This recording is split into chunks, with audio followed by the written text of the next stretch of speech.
the pad and it should be everybody in the world.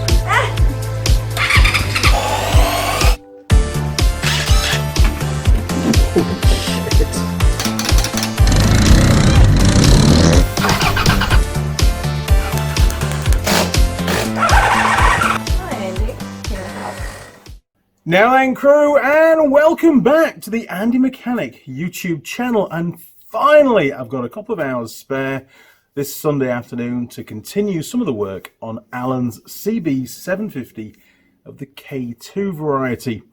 Now, the front caliper has been troubling me ever since I did that original inspection.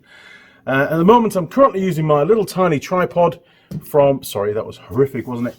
From doing the live stream this morning. So we better head over to the cabinet and get the full-size tripod, and I'll show you what the problem is. Here we go.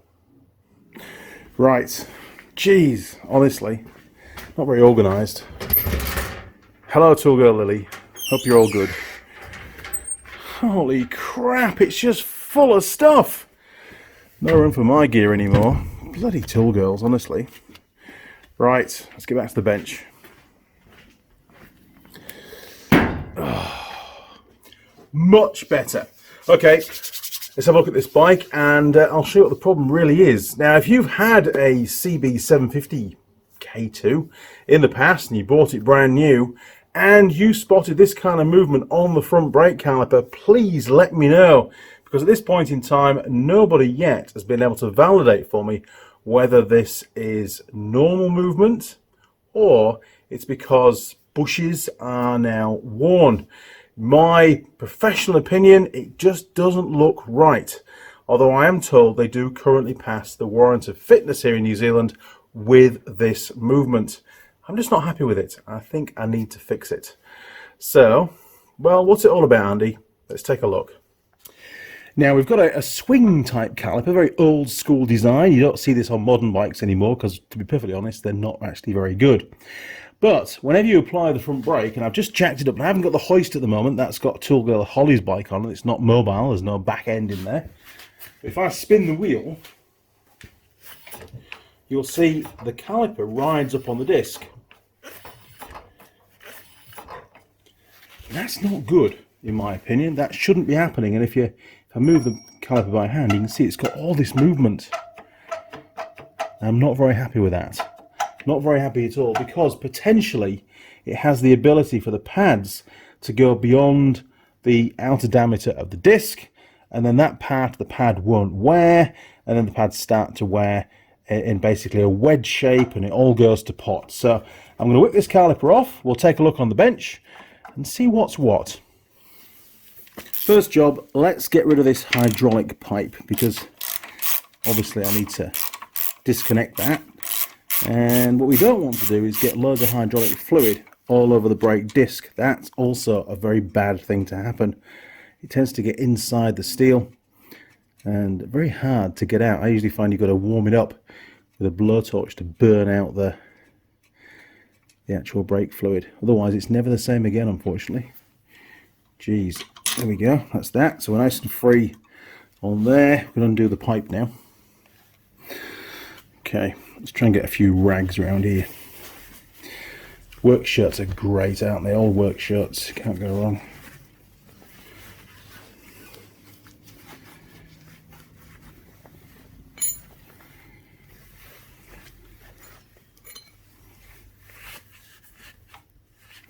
It's all about preparation to a job, isn't it? You don't want to, you know, sometimes the clean-up job afterwards can be a lot worse if you don't do it properly. There we go, look. Okay.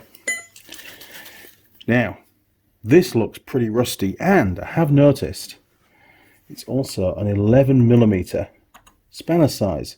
That's not genuine. Somebody's made up this brake pipe. Now, this bike's about almost 50 years old, so this most likely isn't the original brake pipe. And I've used the wrong union, in my opinion. I could be wrong, but I could also be right. Okay, let's give it a go. Oh man, that was easy. Now it's come loose on the threads, no problem. It's now tight on the actual pipe itself, so hopefully it's not going to twist off. If it does, we can easily make another one up. It's not the end of the world. Here you can see there, look, it's pretty solid, isn't it? Okay, let's see if we can get it undone from the flexi, and then we can just bend that out and spin it out that way. Dum dum dum dum. Oh, bikes, you gotta love them, haven't you? There we go. It's not getting any on the tyre. Sorry, Alan. We're gonna put new tyres in anyway. That's cool. Sorry, plenty of rags. See if we can get this cracked off. 17, hopefully.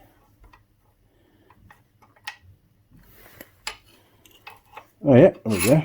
Right. So it's lived a long life, this bike. You don't know what's been done previously. Let's try and give it a bit more space. There we go, look. Why are you not going on? There you are. Right.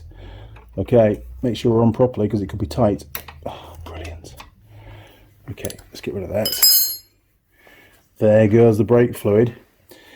Now, I don't really want the master cylinder to completely drain, so as soon as this is undone, I'm going to lift that pipe as high up as I can. Hopefully it'll be above the height of the master cylinder. There we go, look. Perfect. That'll do for that. Right, caliper off. Okay, let's see if we can ease that through. This is only what we call Caliper, copper brake pipe. And we can bring that through here. Oh, there we go, look. So I'm pretty sure Andy's going to be making a new one of these. Holy crap.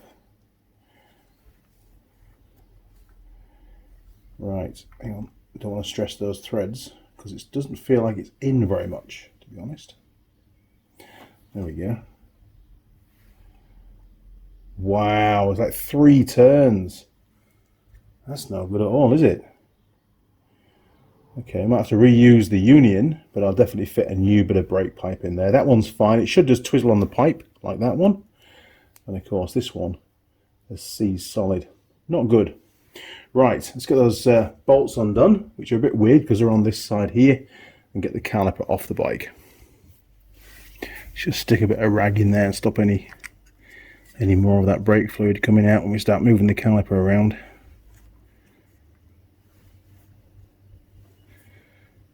There we go. Coolio. Right, to the other side. Now the caliper's held onto the fork with these 2 bolts here, look. But also the same bracket also retains the mudguard as well. So I'm going to have to undo the mudguard bolts first, and then we'll try and get in and get these undone. I can't take the front wheel out because, well, I don't want the bike to be immobile. I've got other jobs to do today as well. Bugger.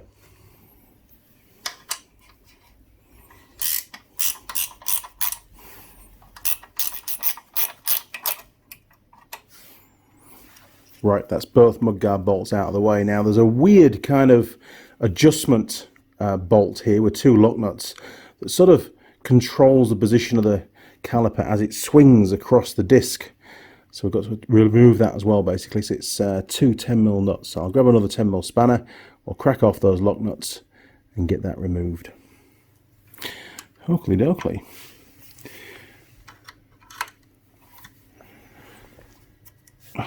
That was so untight, it was unbelievable.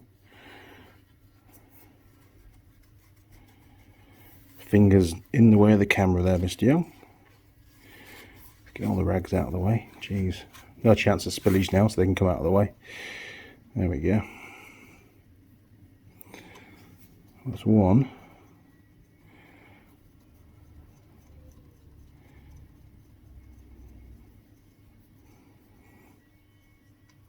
Okay, lock nuts are off. We need a flat screwdriver now to wind that out. And from what my friend Stu down in Chicago was telling me, these are a really difficult thing to set up. They're a bit of a pain, to be honest. In fact, it goes. Where does it go? Ah, there we go. There's a big screw, countersunk screw head on the other side. So maybe we'll continue to undo it from that side in a minute. So obviously it's threaded in here. Be very careful with those threads that we don't damage them. There we go. We've got about as far as we can now. Let's switch sides and whiz that out. Now, obviously, this will be a lot easier with the front wheel out. Like I said earlier on, I don't want to disable the bike. I need to keep it mobile at the moment because I've got Holly's DR 200 on the hoist as well. So that's the bolt out, and now that's the adjuster bolt, and then we can actually remove the two main bolts. They look like, I think one's a 13, one's a 12, hopefully. Jeez, bring back my hoist. Honestly, it's not much fun working on the ground. Right, so you on? Oh, is he on or not? Let's find out. Yes, he is now. He wasn't. Okay. There we go. Oh man, that was loose. Oh god. I'm so pleased it decides to let his brake off. Everything's loose on this bike.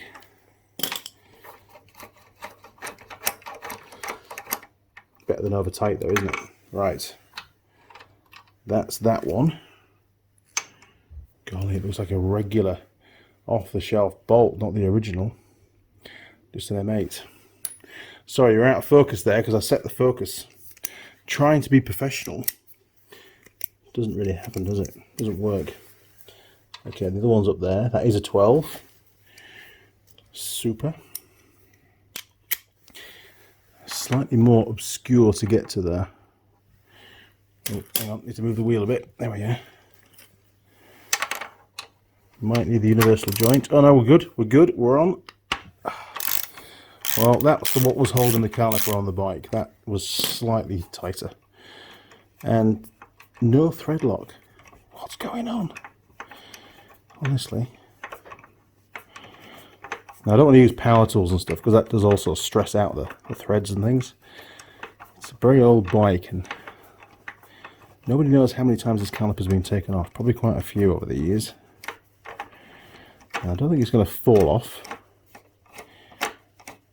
Right. Are we there yet?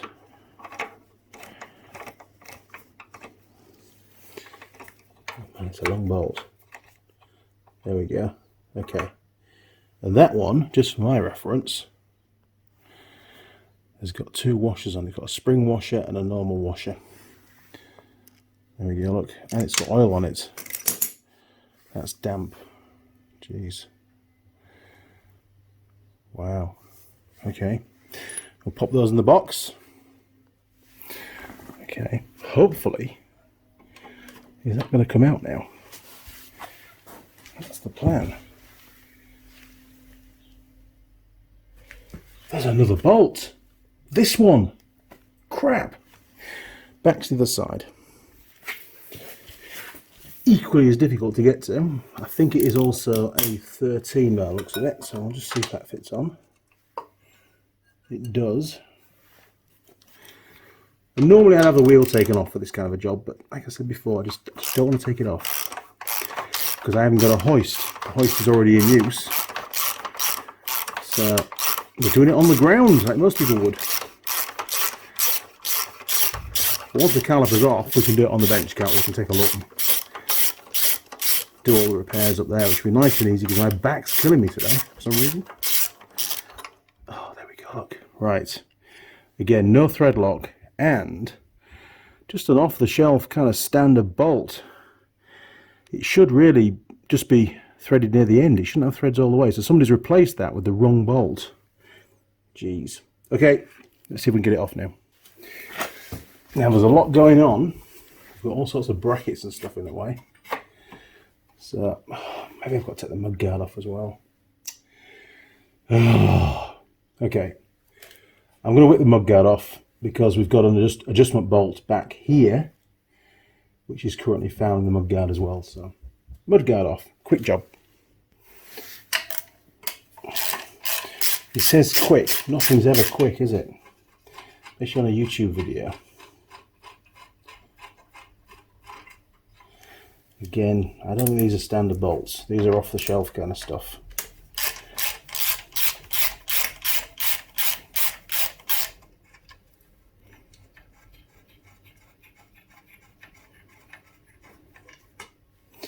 That's those two. Right, that's everything on this side is off. Let's flick it round.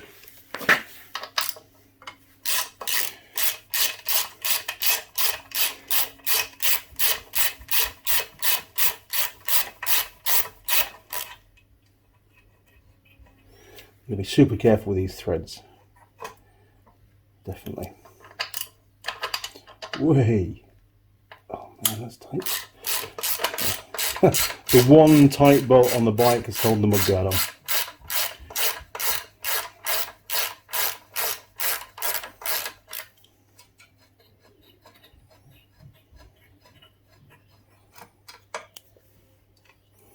Jesus, some stress on that one. Okay, we've got 2 left on the fork leg. Jeez, I'm slowly pulling Alan's bike completely apart.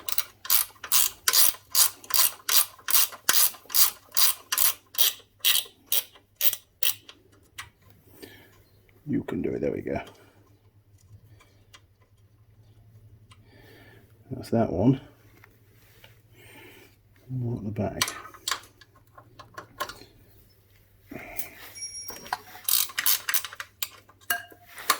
There we go.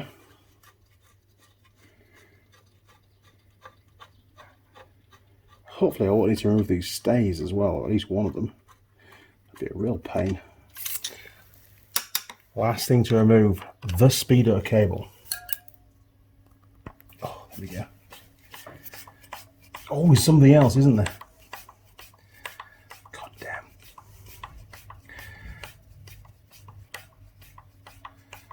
Just never ends. At least the threads are good, he says, hopefully.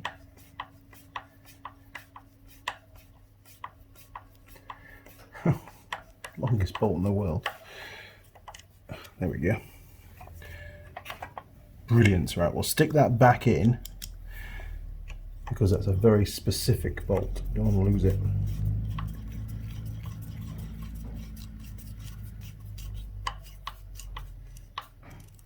There we go. Right, let's get out of the way.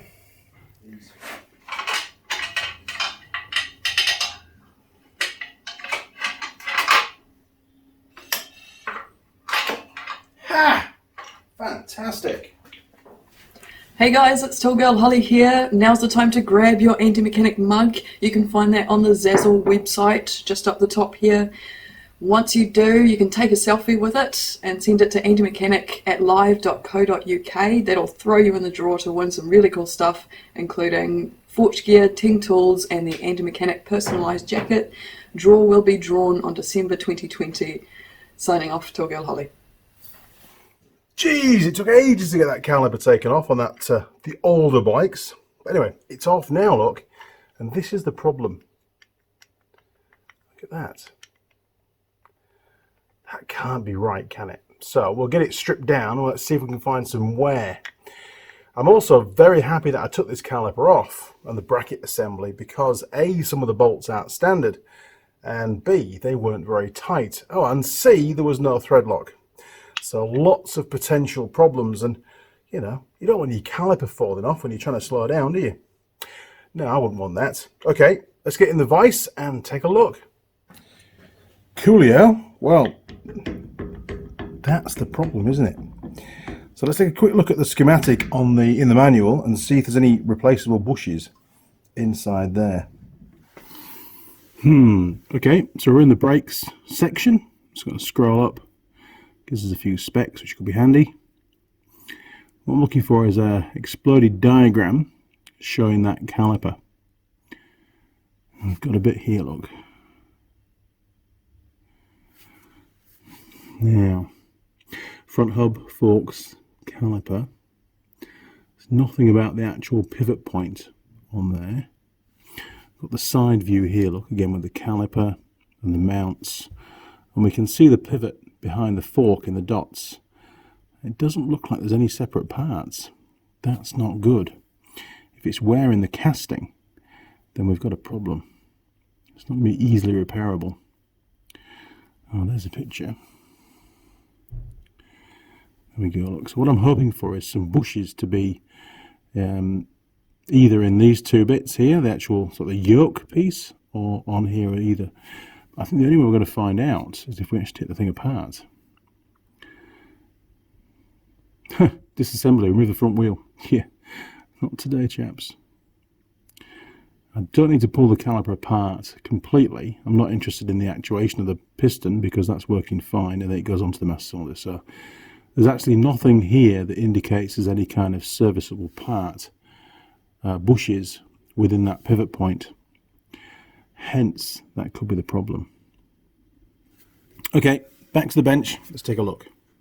Oakley dokley. Alright, we're very careful with this casting in the vise. This has got aluminium jaws, so shouldn't cause any problems. We don't want to crack the casting by misalignment in the vise. So, let's flick that round. Maybe on there, look. That might work.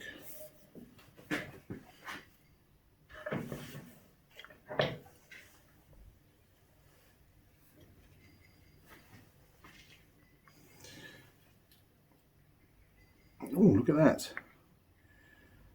I think the pad's about to fall out. Oh no, it's alright, it's just swinging around. Plenty of meat on the pads, look. Look at that. Almost like new pads. Right. Tokico. Tokico's the brand. Right, we've got a little split pin to remove. So we'll get that out. That's obviously the safety feature.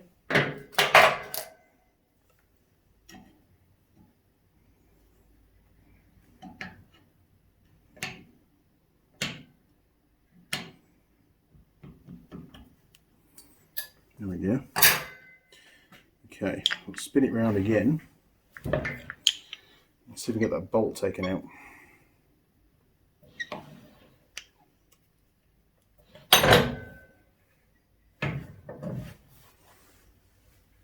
There we go. Very loose. Ah! It's not even threaded, it's just a pin with a bolt head. Has somebody made that, do you think? Don't know. I don't mean the guy in the factory. Okay, so we've got some shims. What's left of shims. Or a washer, so to speak. And that's it. Just give you a close-up. Well, just looking at the bolt, what's left of the bolt, it really is a bolt. I just cut the threads off and drill the hole in it, because there's no need for it to have a bolt head, really. Is there any wear on that? Yes, there's a little tiny bit of wear on there. What's it like in the casting? Well, that's not bad. So, maybe the bulk of the wear is in here, which it is. God damn. Is that a bush in there? I think it might be. We might be in luck. Jeez.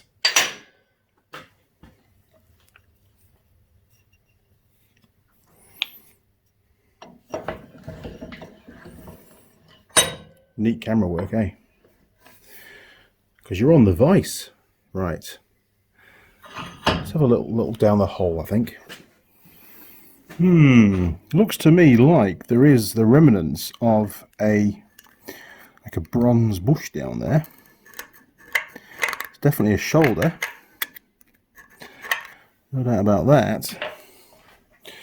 I'm putting the bolt through. You can see the movement on that. So maybe a new bolt, and if we can either buy or have to machine up a new bush for in there, we'll solve the problem. I wonder if we can press it out. We might be able to. I'm just a bit dubious. I've given it a bit of a scratch around, and I can actually scratch into it quite easily. It might just be a shoulder machined into the aluminium. I'm just not sure yet. I don't want to try and press it out and then break it, because finding a new one's going to be hard work. So I'm just going to have a measure up and see how different it is from one side to the other, how worn it's got. So that one is, if you can see that or not,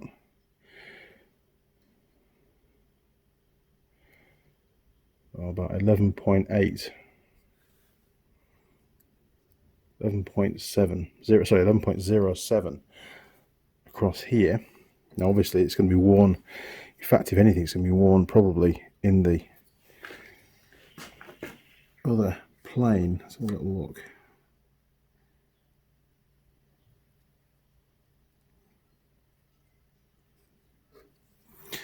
Yeah, okay, 11.1. Let's flick it around. Oh, in fact, we'll move the camera and we'll measure the other side. So 11.1 for that side. Okay, 0. There we go. Let's measure this one. There we are. Right. 0. Dum dum dum. What have we got? So yeah, like 11.15. 14 on there. So there is slightly more wear at this end than there is the other end, which looks weird because there seems to be more of a shoulder. There's nothing on the parts diagram to indicate that there's a bush in here. It seems it's all one piece, which is why I'm reluctant to try to get it out just yet, because obviously it wouldn't come out.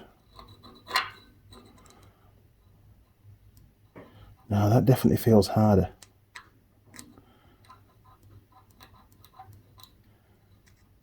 I can scratch the aluminium really easy, but that actually feels like an insert. Okay. Yeah, that's all the play, isn't it? That's the problem. So, oh yeah, I can definitely feel a distinct ridge on the bolt as well. There's a distinct step here, which is worn. So it's definitely going to want a new one of these. That shouldn't be too hard to... Oh, look at that. Oh, yeah. Is that in focus? I think it is. There you go. So there's definitely a ridge here. And there's another one just there, look, as well, bang opposite. So the bolt, this bit, is definitely worn. Dare we press it out? I don't know. Well, it's going to have something done to it, isn't it? It's very thin and very long. It's probably not going to want to come out in one piece. I don't know. See what you think. Still a really good close-up. So that's what we're talking about. We've got this little step just here. Oh, she's moving in the vise. We don't want that. But I can scratch that. I think it's all one piece. I think possibly I'll have to get this machined and get a bush put in. That's probably the solution to the problem. So there's nothing to press out at the moment. It's just all aluminium. But why have this step? What is the purpose of that step? There's no seals. All there was a washer here, which they used as a shim, basically. But that's not the way that you would adjust this up. You know, it shouldn't be. Shouldn't have play on here to start off with. I'm gonna have a think. It's like a one-shot deal, this, isn't it? You've got to get it right.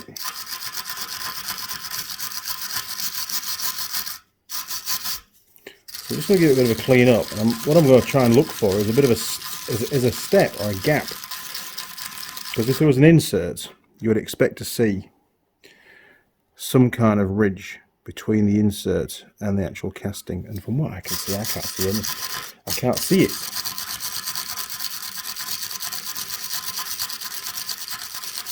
So I'll take a really good close-up picture.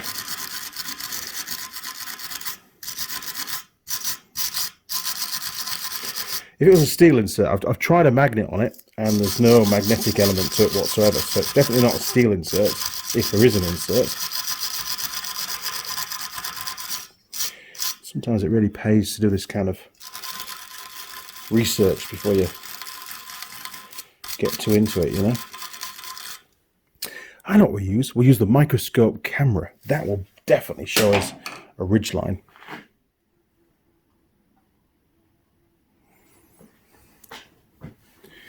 See if we can get into focus.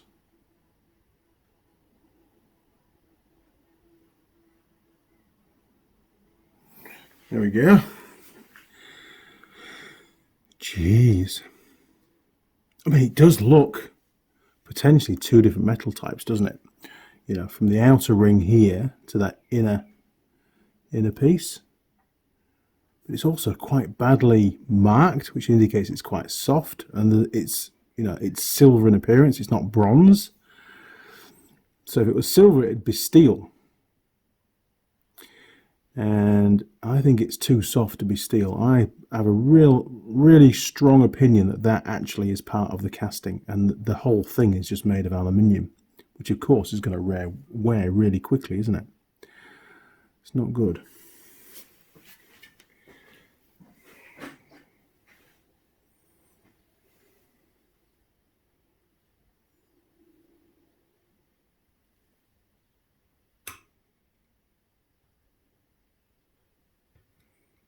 Yeah, that's really soft. You can see the mark that I just put on it with the scriber, the pointy stick. That's definitely not steel, and if it was any kind of bronze or anything like that, then we'd see the colour of the bronze down that groove, and we can't. That's all one piece. It's going to need to be machined out and an insert bush put in, but we can't machine too much out because there isn't a lot of material to take out to start off with. It's quite... it's not a great thick bracket, is it? You know, the more I look at this, the more I'm absolutely certain this is all one piece of aluminium casting, and there's definitely no bush insert inside there. And my concern is that obviously we're going to have to get this machined out. It's not something you can just whack a drill bit down. You know, it needs to be done accurately and to a set dimension to take the bush. Is the more material that we remove, the weaker this aluminium wall gets. And this is a braking component. You know, there's a lot of force acting on this pivot, and if we make that too thin, then, well, you know what's going to happen.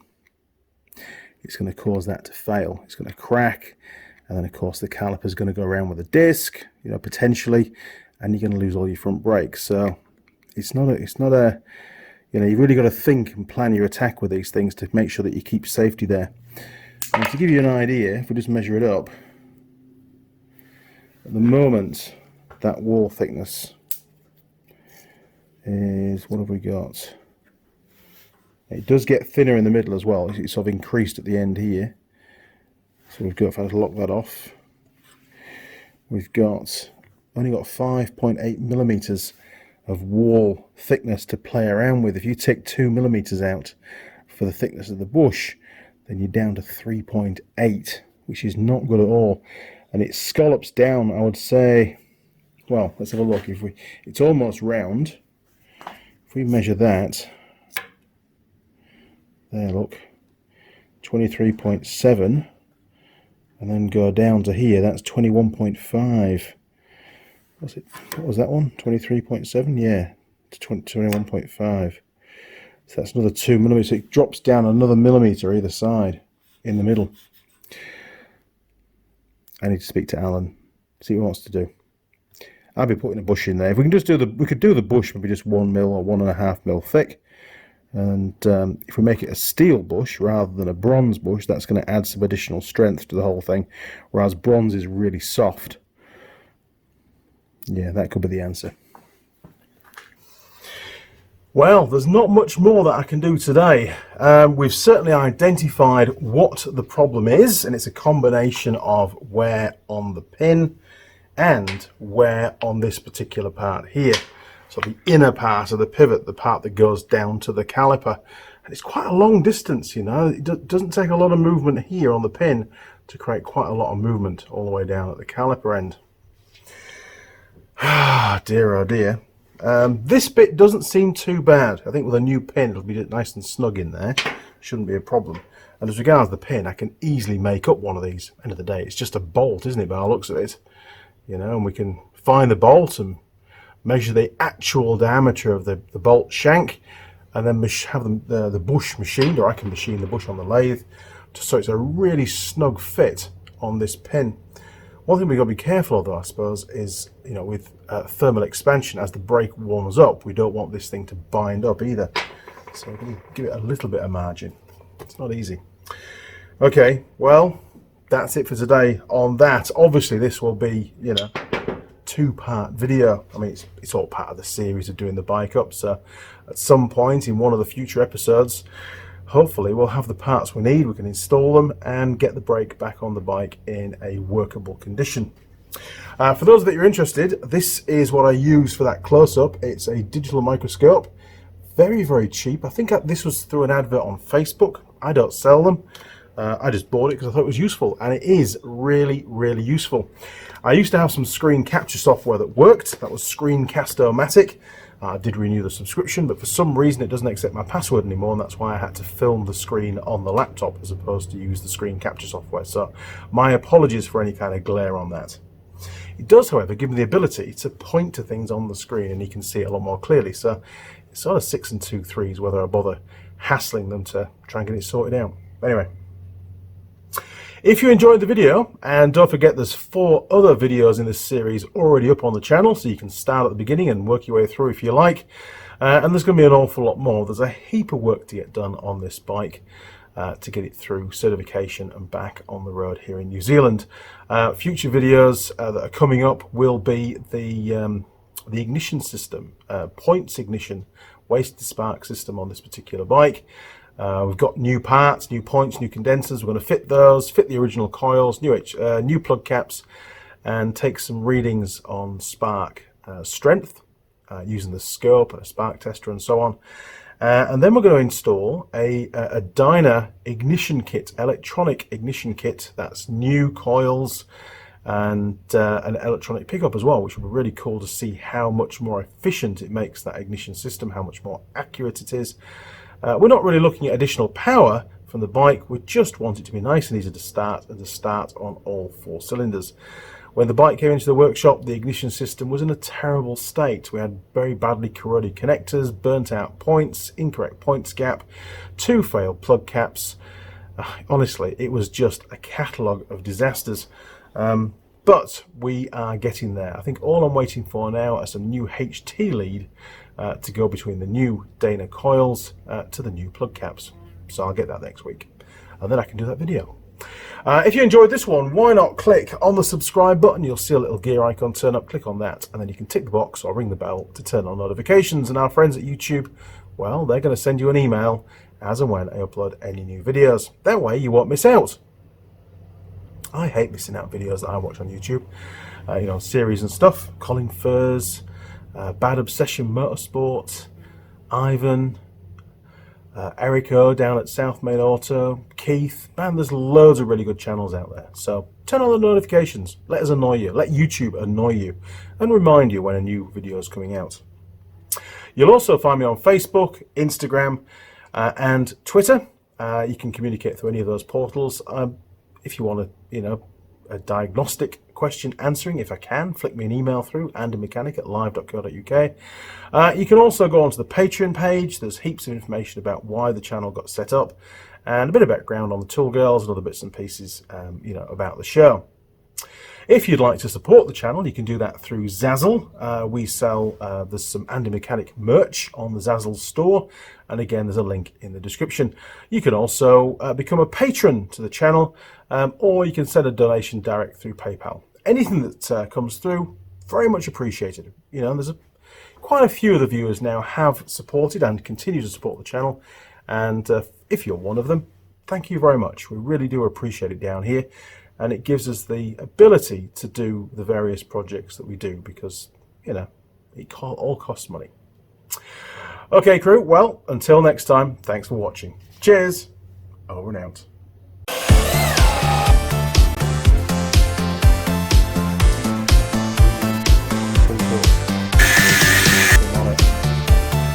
And you get the flip up again. Oh!